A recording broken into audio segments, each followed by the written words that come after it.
Hello friends, बहुत बहुत स्वागत है आपका परीक्षा गुरु के यूट्यूब चैनल में। तो हमारी क्लास जो है प्रॉपर से स्टार्ट हो रही है और 2 दिन के लिए क्लास नहीं हो पाई थी, इसके लिए मैं आपसे माफ़ी चाहता हूँ। क्योंकि मुझे थोड़ा सा फीवर हो गया था, इस वजह से जो तबीयत है वो ठीक नहीं थी, इसीलिए लेक्चर जो है वो नहीं बन पाए। ठीक है। और जैसा कि मैंने आपको बोला था कि साइंस कंप्लीट कराने की जिम्मेदारी मेरी है और मैं आपको इसी प्लेटफॉर्म पे यूट्यूब पे फ्री ऑफ कॉस्ट कंप्लीट कराऊंगा।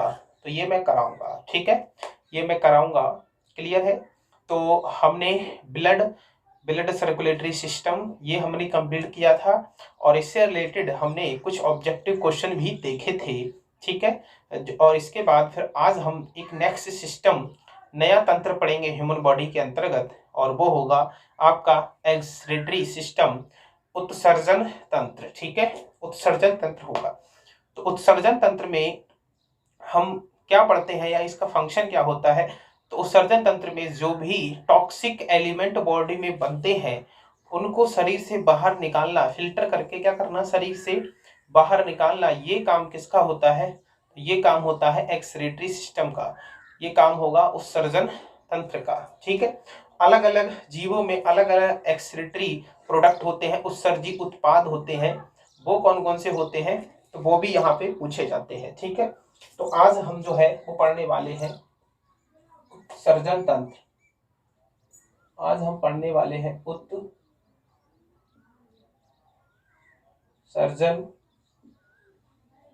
तंत्र, एक्सक्रीटरी सिस्टम।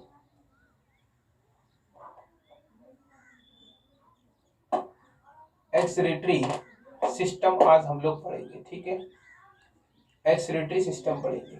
तो एक तो इसमें क्वेश्चन ये पूछा जाता है कि जैसे पक्षियों का उत्सर्जी उत्पाद क्या है, ह्यूमन का उत्सर्जी उत्पाद क्या है। ठीक है। दूसरा, जो जल में रहने वाले जीव है इनका उत्सर्जी उत्पाद क्या है। ठीक है, इनका उत्सर्जी उत्पाद क्या है। तो जैसे जैसे अमोनिया, उत्सर्जी, एक हेडिंग लिखोगे इसमें छोटी सी, उत्सर्जी उत्पाद, इसको कहते हैं एक्सक्रीटरी प्रोडक्ट। एक्सक्रीटरी प्रोडक्ट, उत्सर्जी उत्पाद। ठीक है। तो विभिन्न एनिमल में कौन कौन से उत्सर्जी उत्पाद हैं इसके बारे में हमें यहाँ पे थोड़ा सा देखना है। ठीक है।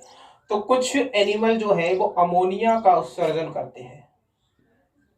तो उत्सर्जी उत्पाद में एक हेडिंग हो जाएगी अमोनिया। Ammonia, ammonia. तो अमोनिया का जो उत्सर्जन करते हैं ये कौन कौन से हैं। तो ये जलीय जीव है, जितने भी जलीय जीव है ये सब क्या करेंगे, ये सब अमोनिया का उत्सर्जन करेंगे। फॉर एग्जाम्पल जैसे जैसे प्रोटोजोआ हो गए, जैसे प्रोटोजोआ। और प्रोटोजोआ में कौन आता है, जैसे अमीबा, पैरामीशियम, यूग्लिना, ये सब। जैसे मोलस्का, जैसे मोलस्का, जैसे एनिलिडा, एनिलिडा, जैसे मछली। ठीक है जी। सब मोलस्का में आते हैं घोंगा, सीपी, ऑक्टोपस। ठीक है, घोंगा, सीपी, ऑक्टोपस। और एनिलिडा में आता है केचुआ, जोंक, और मछली तो आप जानते ही हैं सभी लोग। तो ये सभी जो है वो यूरिन में किसका उत्सर्जन करते हैं या इनका प्रमुख उत्सर्जी उत्पाद क्या होता है। तो हम कहेंगे कि इनका जो उत्सर्जी उत्पाद है वो होता है अमोनिया। ठीक है, इनका उत्सर्जी उत्पाद क्या होगा तो वो होगा अमोनिया। और इनका उत्सर्जी उत्पाद अमोनिया होने के कारण इन्हें क्या कहा जाता है, तो इन्हें कहा जाता है अमोनोटैलिक। इन्हें अमोनोटैलिक कहा जाता है, इन्हें कहा जाता है अमोनोटैलिक। तो ऐसे जीव जो अमोनिया का उत्सर्जन करते हैं वो अमोनोटैलिक कहलाते हैं। ठीक है, कौन कौन है इसमें? तो प्रोटोजोआ प्रोटोजोआ में आता है अमीबा, पैरामीशियम, यूग्लिना, मोलस्का में घोंगा, सीपी, ऑक्टोपस, एनेलिडा में केचुआ, जोंक, ये सब, और मछली में जितनी भी मछलियां हैं जल में रहने वाली, ये सभी इसमें आ जाते हैं। ठीक है, तो ये सभी किसका उत्सर्जन करेंगे? तो आंसर होगा अमोनिया का उत्सर्जन करते हैं। ठीक है, अमोनिया का उत्सर्जन करते हैं। इसमें जो किडनी है वो इनके पास नहीं होती है, या हम ये कहेंगे कि अमोनोलिटिक जो भी जीव है उनके अंदर किडनी का कोई खास रोल नहीं होता है, क्योंकि अमोनिया का जो उत्सर्जन है वो गिल्स के द्वारा इनके पास होता है। ठीक है, गिल्स के द्वारा होता है, और जिनके पास गिल्स वगैरह नहीं होते हैं जैसे प्रोटोजोआ है, तो ये सब जो है वो स्किन के द्वारा डिफ्यूजन प्रोसेस से, विसरण प्रोसेस से ये प्रोसेस होती है। ठीक है, इनकी स्किन से ये प्रोसेस होती है, जो भी अमीबा पैरामीशियम होते हैं वो। ठीक है, सेकंड हमारा आता है, दूसरा जो आता है वो आता है यूरिया। यूरिया, तो यूरिया का उत्सर्जन जो है वो कौन कौन करेगा? तो यूरिया का उत्सर्जन करते हैं स्थलीय जीव। स्थलीय जीव, स्थलीय जीव में कौन कौन? तो सभी स्थलीय जीव नहीं, स्थलीय जीव में आपके आ जाएंगे स्तनधारी, स्तनधारी। ठीक है, स्तनधारी, तो स्तनधारी जो है ये क्या करते हैं? ये यूरिया का उत्सर्जन करते हैं। स्तनधारी में जितने भी स्तनधारी हैं वो सभी, और इसमें मानव भी आता है, तो मानव भी इसी में आता है। मानव इसमें आ जाएगा, शेर इसमें आ जाएगा, ठीक है, बंदर इसमें आ जाएगा, तो ये सब इसमें आ जाते हैं। तो ये सभी जो है वो किसका उत्सर्जन करेंगे? यूरिया का उत्सर्जन करेंगे, और इसीलिए इन्हें कहा जाता है, इन्हें कहा जाएगा यूरियोटैलिक। इन्हें कहा जाएगा यूरियोटैलिक,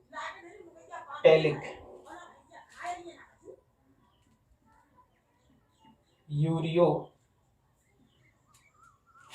कहा जाता है। ठीक है, यूरियोटैलिक कहा जाता है। तो ह्यूमन क्या है?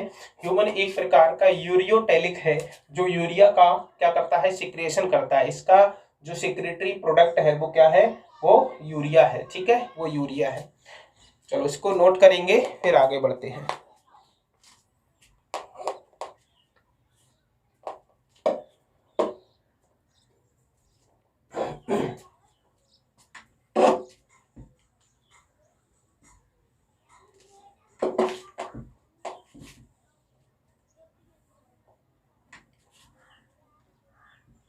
अब देखिए, इसके बाद तीसरा जो प्रोडक्ट होता है, तीसरा जो है वो है यूरिक एसिड।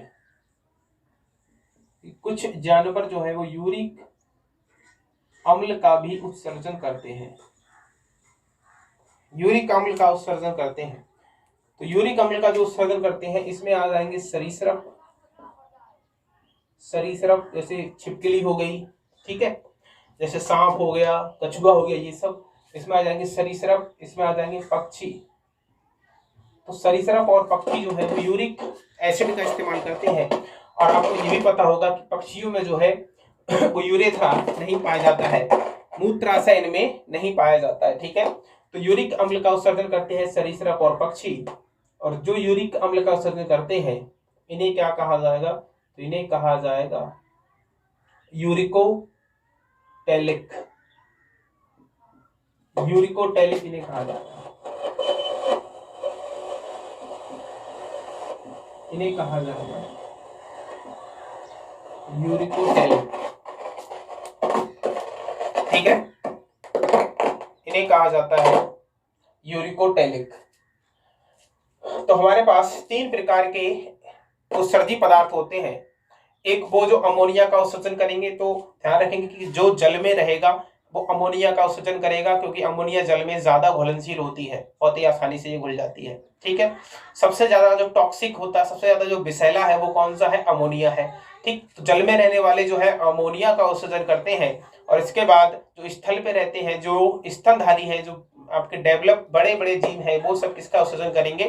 तो वो सब यूरिया का उत्सर्जन करते हैं, क्योंकि उनमें एक वेल डेवलप जो है एक्सक्रीटरी सिस्टम पाया जाता है, उनमें एक आपका उत्सर्जन तंत्र पाया जाता है। और इसके बाद फिर होता है यूरिक अम्ल। यूरिक अम्ल का उत्सर्जन कौन करते हैं? तो पक्षी और सरीसृप ये यूरिक अम्ल का उत्सर्जन करते हैं। ठीक है, तो यहां से डायरेक्टली क्वेश्चन पूछा जा चुका है कि पक्षी जो है वो किस उत्सर्जी पदार्थ का उत्सर्जन करते हैं, ये क्वेश्चन पूछा जा चुका है। तो आपको ध्यान रखना है कि पक्षी और सरीसृप ये जो है वो यूरिक अम्ल का उत्सर्जन करते हैं। ठीक है, अब हम यहाँ पे पढ़ने जा रहे हैं मानव उत्सर्जन तंत्र। अब हम पढ़ेंगे यहाँ पे मानव उत्सर्जन तंत्र। मानव उत्सर्जन तंत्र, तो मानव उत्सर्जन तंत्र जो है इसमें कौन कौन से अंग पार्टिसिपेट करते हैं? तो इसमें होती है किडनी, इसमें होती है किडनी या इसे को कहते हैं वृक्क। ठीक है, इसमें होता है यूरेटर,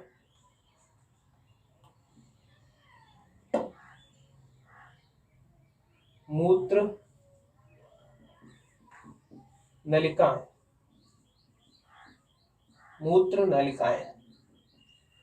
ठीक है, और तीसरा इसमें होता है यूरेथ्रा,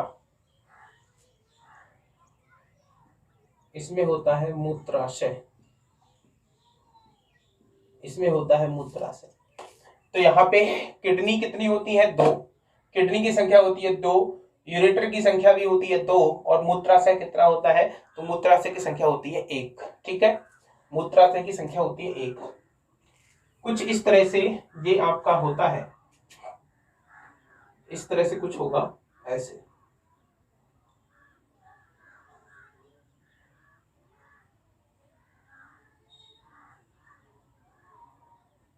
इस शेप में इस तरह से कुछ होगा।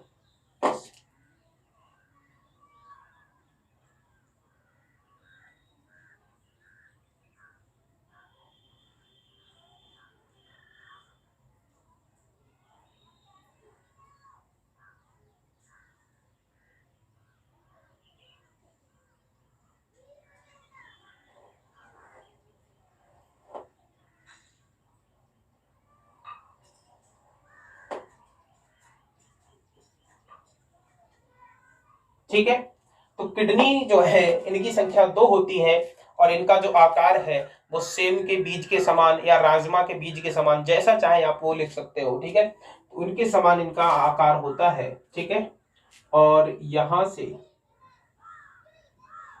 से 2 नलियां निकलेंगी ऐसे, यहां से निकलती हैं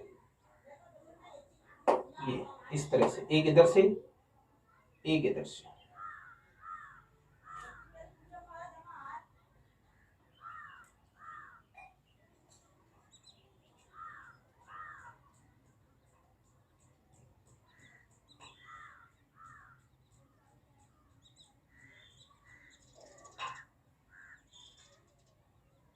ठीक, तो देखिए स्ट्रक्चर, ये तो हो गई किडनी, ये हो गया यूरेटर, और ये हो गया यूरिनरी ब्लैडर भी इसको कहते हैं। ठीक है, ये हो गया यूरिनरी ब्लैडर या मूत्राशय। ठीक है, तो 2 मूत्र नलिकाएं होती हैं, एक एक किडनी से एक एक मूत्र नलिका के मिलती है किसमें? मूत्राशय में। ठीक है, और 2 क्या होती है? 2 होती है किडनी, 2 होती है किडनी। तो इन सबसे मिलकर कंप्लीटली ये आपका कहलाता है उत्सर्जन तंत्र। ठीक है, ये कहलाएगा उत्सर्जन तंत्र। तो मानव उत्सर्जन तंत्र में कौन कौन से अंग पार्टिसिपेट करते हैं? तो हम कहेंगे कि इसमें 2 किडनियां, 2 यूरेटर, और एक क्या होता है? यूरेथ्रा, मूत्राशय या यूरिनरी ब्लैडर होता है। ठीक है, तो सबसे पहले अब आप हेडिंग इसमें लिखोगे किडनी, हेडिंग इसमें लिखेंगे सबसे पहले किडनी। ठीक है, तो फर्स्ट हेडिंग हम लिखेंगे यहाँ पे किडनी। किडनी को वृक्क कहते हैं और इसे गुर्दा भी कहते हैं, इसे गुर्दा भी कहा जाता है, इसे गुर्दा भी कहा जाता है। फिर अगर हम बात करते हैं इसके आकार की, इसका आकार कैसा होता है, शेप कैसा होता है, तो देखने से लग रहा है कि ये कैसा होगा, तो सेम के बीज के समान, सेम के बीज के समान जो है इसका आकार होता है। कलर कैसा होगा, रंग कैसा होगा, तो रंग होता है इसका डार्क ब्राउन, रंग होता है इसका गहरा भूरा, ठीक है, रंग होता है इसका गहरा भूरा। भार की बात करें, वजन कितना होगा, वजन किडनी का जो भार है वो कितना होगा, तो ये होता है 130 ग्राम से 170 ग्राम तक, ठीक है, 130 ग्राम से 170 ग्राम तक इसका वजन होगा। अगर ये भी हम ना लिखें तो हम इसमें लिख सकते हैं डायरेक्टली कि 140 ग्राम इसका वजन होता है। ये एक एवरेज वैल्यू हो गई, डायरेक्ट पूछने वाली वैल्यू तो आप रखेंगे कि 140 ग्राम इसकी वैल्यू होती है, ठीक है। वैसे कितना होगा, तो 130 ग्राम से 170 ग्राम जो है वो इसका वेट होता है, ठीक। आकार कितना होगा, लंबाई चौड़ाई कितनी होगी, तो आकार देखिए, ये वाली जो लेंथ है, ये वाली लेंथ जो है ये ये हो गई 10 से 16 सेंटीमीटर तक ये होती है, 10 से आपका 16 सेंटीमीटर तक ये होती है, ठीक है। ये लेंथ लिख लोगे, इसकी लेंथ हो गई इसकी 10 से 16 सेंटीमीटर। लंबाई हो गई इसकी 10 सेंटीमीटर से 16 सेंटीमीटर तक इसकी लेंथ होती है, ठीक है, ठीक है। तो लंबाई हो गई 10 से लगभग 16 सेंटीमीटर तक इसकी लंबाई होती है। और इसके बाद अगर हम बात करें इसकी ये वाली, ये जो चौड़ाई है, ये जो चौड़ाई है इसकी अगर हम बात करते हैं तो ये 6 सेंटीमीटर होती है। और मोटाई, तो चौड़ाई इसकी कितनी हो जाएगी, चौड़ाई इसकी हो जाएगी 6 सेंटीमीटर। और अगर हम बात करते हैं थिकनेस की, मोटाई, तो ये हो जाती है 4 सेंटीमीटर, ठीक है। तो लंबाई, चौड़ाई और मोटाई ये इसका हो गया। तो वेट कितना होता है, 130 से 170 ग्राम यानी 140 ग्राम, और सेम के बीज के समान ये होती है। और संख्या कितनी होगी, तो हम कहेंगे कि इनकी संख्या जो है वो 2 होती है, ठीक है। संख्या कितनी होगी, तो संख्या होगी 2, ठीक, संख्या होती है 2। स्क्रीनशॉट लो इसका जल्दी से, फिर हम आगे बढ़ते हैं, ठीक है। स्क्रीनशॉट इसका ले लेंगे, चलिए। अब देखिए, फिर एक बार क्वेश्चन पूछा जाता है कि किडनी के जो आउटर पार्ट है, बाहरी भाग है, उसे क्या कहते हैं, और जो आंतरिक भाग है उसे क्या कहते हैं, ठीक है। तो किडनी को अगर हम ध्यान से देखें तो कुछ इस तरह से ये हमें नजर आती है,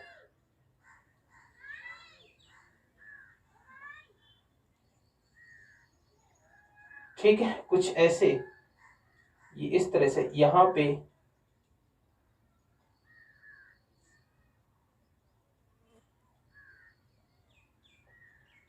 कुछ ऐसे करके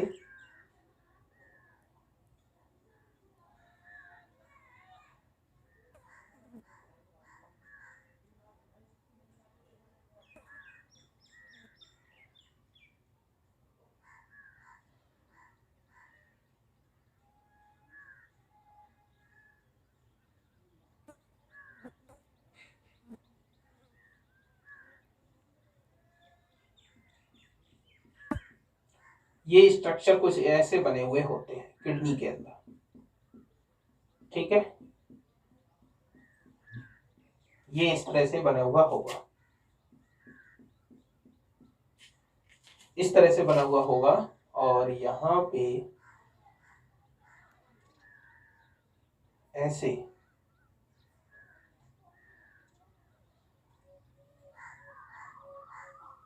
ये रीनल आर्टरी, और यहीं से निकलेगी एक यूरेटर, ठीक है, ये तो हो गई आर्टरी, ये हो गई आर्टरी ब्लड लाने वाली, ठीक है।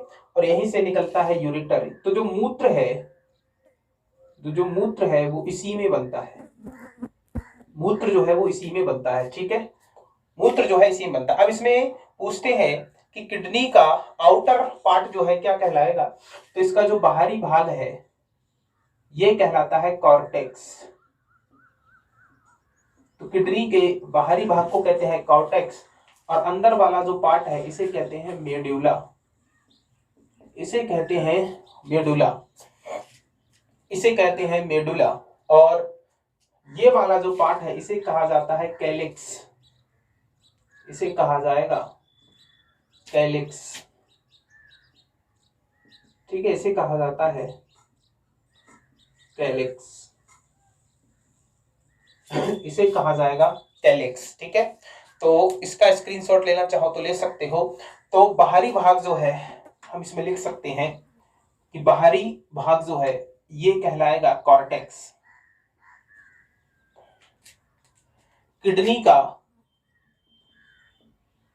बाहरी भाग ये क्या कहलाता है, ये कहलाता है कॉर्टेक्स,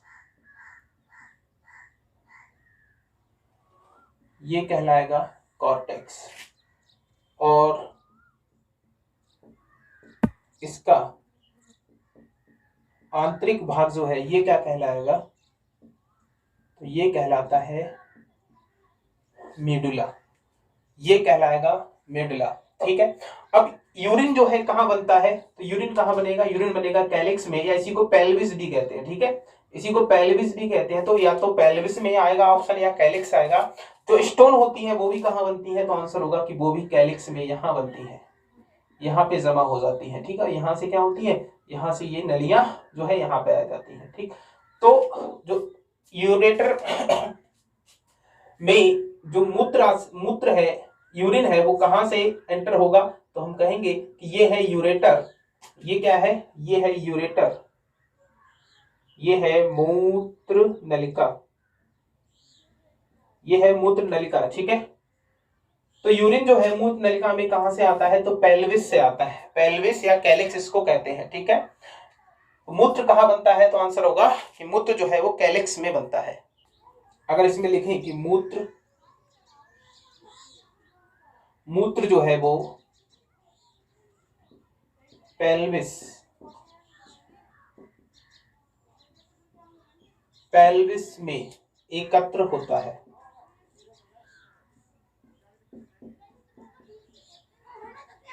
मूत्र जो है वो कहां एकत्र होता है, पेल्विस में एकत्र होता है। और इसी पेल्विस से क्या जुड़ी होती है, यूरेटर जुड़ी होती है, ठीक है, इसी से यूरेटर जुड़ी होती है। अब यहाँ पे अगर हम इसको थोड़ा सा माइक्रोस्कोप से जूम करके देखेंगे तो यहाँ पे कुछ आपकी अलग प्रकार की संरचनाएं पाई जाती हैं जिन्हें नेफ्रॉन कहा जाता है। वृक्क के अंदर, वृक्क के अंदर नेफ्रॉन पाई जाती है, नेफ्रॉन पाई जाती है, ठीक है। नेफ्रॉन पाई जाती है जो जो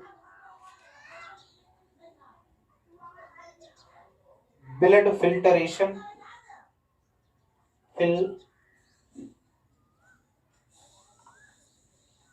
फिल्टरेशन, इसको कहेंगे रुधिर, इसको कहेंगे रुधिर स्पंदन का कार्य करती है, का कार्य करती है। तो अगर क्वेश्चन पूछा जाए कि किडनी का काम क्या होता है, तो आंसर होगा कि किडनी जो है रक्त को छान कर शुद्ध करती है, फिल्टर करती है, ठीक है। और अगर पूछा है कि फेफड़े का काम क्या है, तो फेफड़ा क्या करता है, रक्त को शुद्ध करता है। तो अलग अलग दोनों में बातें हैं कि ये छान कर शुद्ध करता है और वो गैसों का एक्सचेंज करके उसे शुद्ध करता है, ठीक है। तो अगर फिल्ट्रेशन वर्ड आता है तो उसके लिए जो सटीक आंसर होगा वो होगा किडनी, ठीक है। तो किडनी के अंदर कौन होती है, नेफ्रॉन पाई जाती है जो क्या करती हैं, ब्लड फिल्टरेशन का काम करती हैं। और इसीलिए नेफ्रॉन को कहा जाता है किडनी की संरचनात्मक और कार्यात्मक इकाई कि किडनी जिन संरचनाओं से मिलकर बनी है, किडनी जिसकी वजह से काम कर रही है वो कौन है, तो किडनी के अंदर होती है नेफ्रॉन। तो अगर आपसे पूछा है कि किडनी का फंक्शन क्या है, तो किडनी का फंक्शन होगा ब्लड फिल्ट्रेशन करना, रक्त को छानना, रक्त को छानकर शुद्ध करना। ठीक है, रक्त को छानकर क्या करना दोस्तों, शुद्ध करना। ये काम किसका होगा, तो ये काम होगा किडनी का। ठीक, वृक्क का ये काम होता है। नोट करोगे इसको, इसको नोट कर लेंगे हम लोग। ठीक है,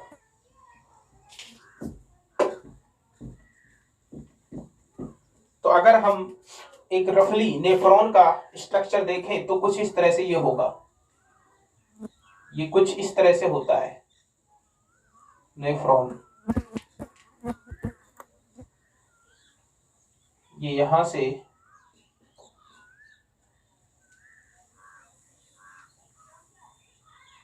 ये एक नेफ्रॉन है, एक नेफ्रॉन का ये स्ट्रक्चर है और इसमें कुछ इस तरह से संरचनाएं जो हैं वो लगी रहती हैं। ठीक है, ये ब्लड वेसल्स है। ठीक है, यहां से जो ब्लड है वो आता है, यहां से ब्लड आता है और इसके अंदर क्या होता है, इसके अंदर फिल्ट्रेशन का काम होता है और फिर ब्लड जो है वो यहां से वापस चला जाता है, ये इस तरह से। ठीक है, ये पूरा जो है वो एक नेफ्रॉन है और इसको, इस पूरे स्ट्रक्चर को कहा जाता है बोमेन संपुट। इसको कहा जाता है बोमेन संपुट। इतना हमें खास पढ़ने की जरूरत नहीं है। ठीक है, इसको कहा जाता है बोमेन संपुट या इसको बोमेन कैप्सूल भी कहते हैं। ठीक है, तो इसमें होता क्या है इतना हमें समझना है कि जैसे यहां से ब्लड आया और इस ब्लड में यूरिया मिला हुआ है, इस ब्लड में यूरिक एसिड मिला हुआ है। ठीक है, इस ब्लड में बहुत कुछ मिला हुआ है। तो अब होगा क्या, यहाँ पर फिल्टर होगा, यहाँ पर ब्लड जो है वो फिल्टर होगा और फिल्टर होने के बाद जो यूरिया, यूरिक अम्ल, जो भी चीजें हैं वो सब यहाँ पे आ जाएंगी और यहाँ पे आने के बाद ये कहाँ चली जाएंगी, ये पेल्विस में आ जाती हैं और पेल्विस में मूत्र जो है इकट्ठा हो जाता है और उसके जरिए फिर ये कहाँ पहुंच जाती हैं, मूत्राशय में पहुंच जाती है। ठीक है, मूत्राशय में पहुंच जाती है। तो ये जो है ये एक नेफ्रॉन है। तो अगर पूछे कि किडनी में कितनी नेफ्रॉन पाई जाती हैं, तो आंसर होगा कि किडनी में लगभग 10 लाख नेफ्रॉन पाई जाती हैं। ठीक है, तो किडनी में 10 लाख नेफ्रॉन पाई जाती हैं। तो किडनी में जो है वो 10 लाख नेफ्रॉन पाई जाती है। किडनी में कितनी, 10 लाख नेफ्रॉन पाई जाती है। ठीक है, समझ गए। इसके बाद आप देखोगे इसमें कि 1 मिनट में ये कितना ब्लड को फिल्टर करता है। ये जो नेफ्रॉन है 1 मिनट में कितना ब्लड फिल्टर करेगा, तो हम इसमें लिखेंगे कि यह 1 मिनट में 125 ml ब्लड को क्या करेगा, फिल्टर करता है। 125 ml ब्लड को फिल्टर करता है। और अगर हम एक दिन की बात करते हैं तो एक दिन में ये 180 लीटर ब्लड को फिल्टर करता है। ठीक है, 180 लीटर ब्लड फिल्टर करता है। 180 लीटर ब्लड यहाँ पे बनता है। ठीक है, क्वेश्चन ध्यान से समझ लेना कि किडनी एक दिन में कितना रक्त शुद्ध करती है, तो आंसर होगा 180 लीटर। किडनी 1 मिनट में कितना ब्लड फिल्टर करती है, तो आंसर होगा 125 ml। अगर क्वेश्चन पूछा जाए कि किडनी एक दिन में कितना मूत्र बनाती है, कितने मूत्र का निर्माण होता है, तो आंसर होगा 1.5 लीटर। ठीक है, तो ये क्या है, ब्लड फिल्टर करने का काम है कि ब्लड यहां से आया और यहां गया, यहां से आया यहां गया, ये लगातार साइकिल चलता रहता है। तो पर डे जो है कितना हो जाएगा, 180 लीटर हो जाएगा। और जो इधर से फिल्टर होकर जो यहाँ पे इकट्ठा होगा वो कितना होगा पर डे के हिसाब से, तो हम कहेंगे इसमें कि पर डे जो मूत्र है, जो मानव मूत्र एक दिन में कितना बनता है, तो 1.5 लीटर बनता है। ठीक है, एक दिन में जो मूत्र है वो कितना बनता है, तो आंसर होगा कि 1.5 लीटर मूत्र बनता है। ठीक है, तो आप सोच रहे हो कि 180 लीटर फिल्टर हो रहा है, इसका मतलब क्या है? इसका मतलब सीधा सा यही है कि बार बार क्या हो रहा है, फिल्टरेशन हो रहा है और 180 लीटर ब्लड जो है यहाँ से फिल्टर होके चला जाता है। और इसमें से जो मैक्सिमम पार्ट है, मैक्सिमम पार्ट जो बॉडी है उसको क्या कर लेगी, दोबारा से एब्जॉर्ब कर लेती है, और जो बचता है वो कितना बचता है, तो 1.5 लीटर जो है वो बचता है, और वही मूत्र के रूप में जो है वो बाहर निकल जाता है। ठीक है, यही मूत्र के रूप में बाहर निकल जाता है। ठीक है, चलो इसको लिख लोगे, नोट कर लो इसको। फिर क्वेश्चन बनता है कि ह्यूमन यूरिन, मानव मूत्र से क्वेश्चन बनता है। तो मानव मूत्र में देखेंगे कि इसमें क्या क्या पाया जाता है। ठीक है, इसमें क्या क्या पाया जाता है। अब हेडिंग लिखोगे मानव मूत्र, मानव मूत्र, ह्यूमन यूरिन, मानव मूत्र एक दिन में कितना बनता है, 1.5 लीटर। एक दिन में 1.5 लीटर मूत्र बनता है। और अगर हम इसमें देखें तो इसमें 95% होता है जल, 95% होता है जल, 2% होता है लवण, 2% होगा सॉल्ट। ठीक है, 2.7% होता है यूरिया, 2.7% होगी यूरिया, और 0.3% होता है यूरिक अम्ल, 0.3% होता है यूरिक एसिड। अगर हम इसकी पीएच वैल्यू की बात करते हैं, पीएच वैल्यू, तो नॉर्मली पीएच वैल्यू उसकी होती है 6। ठीक है, यानी ये एसिडिक होता है, लेकिन ये चेंज भी हो सकता है, ये बेसिक भी हो सकता है। तो ये डिपेंड करता है कि ह्यूमन ने क्या खाया, खाने पे डिपेंड करता है। अगर प्रोटीन वाला भोजन खाया है तो क्या होगा, ऐसी कंडीशन में, ऐसी कंडीशन में अम्लीयता जो है वो ज्यादा होगी, यानी जो पीएच वैल्यू है वो 7 से कम होगा। ठीक है, अगर कार्बोहाइड्रेट वाला भोजन ज्यादा खाया है तो हम कहेंगे कि पीएच वैल्यू जो है 7 से ज्यादा होगी। तो ह्यूमन यूरिन की पीएच वैल्यू वो 7 से ज्यादा भी हो सकती है, 7 से कम भी हो सकती है, वो अम्लीय भी हो सकता है, वो क्षारीय भी हो सकता है। और ये जो हमने लिखा है ये क्या है, ये एक औसत है, एवरेज है। ठीक है, तो पीएच वैल्यू एवरेज कितनी होती है, 6 होती है। और वैसे आप इसमें लिख सकते हो कि 6 से लेके कितना 7.4 तक ये होता है। ठीक है, तो ये होता है ह्यूमन यूरिन। एक बार क्वेश्चन ये पूछा गया था कि ह्यूमन यूरिन का जो कलर पीला है वो किसकी वजह से होता है। तो इसका जो पीला रंग है वो लिख लोगे, इसका जो पीला रंग है ये किसके कारण होगा, तो ये होता है यूरोक्रोम के कारण, यूरोक्रोम के कारण इसका पीला रंग होता है। कि मनुष्य का पीला रंग किसकी वजह से होगा, तो आंसर होगा कि मनुष्य का पीला रंग जो है यूरोक्रोम के कारण होता है। ठीक है, मनुष्य का पीला रंग यूरोक्रोम के कारण होता है। सॉल्ट, जल्दी से इसका स्क्रीनशॉट ले लोगे। चलो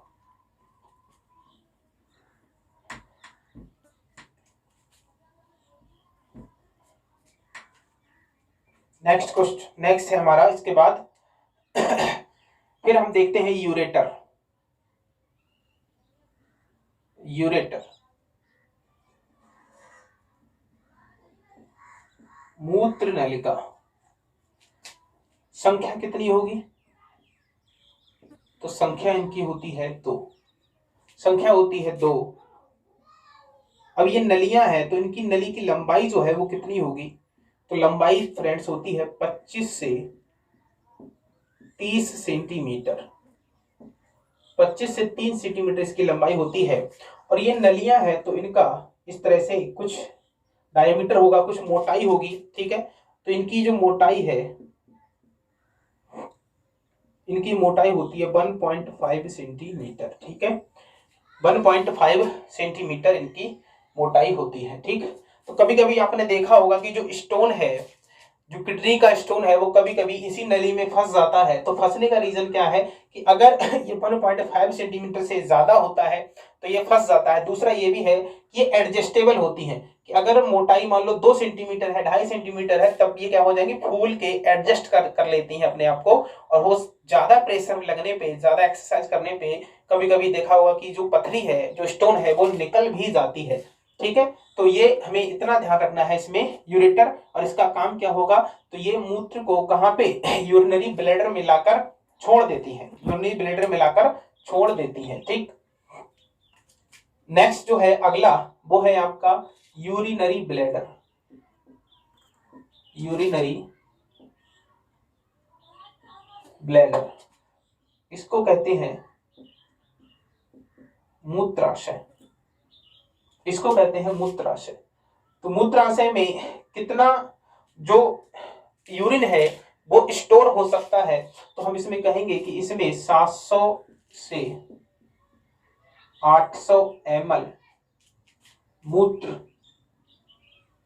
मूत्र एकत्र हो सकता है,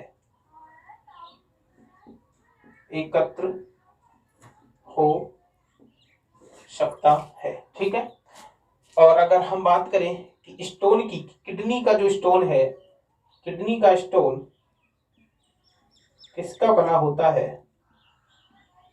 तो किडनी का जो स्टोन है ये बना होता है किसका, कैल्शियम,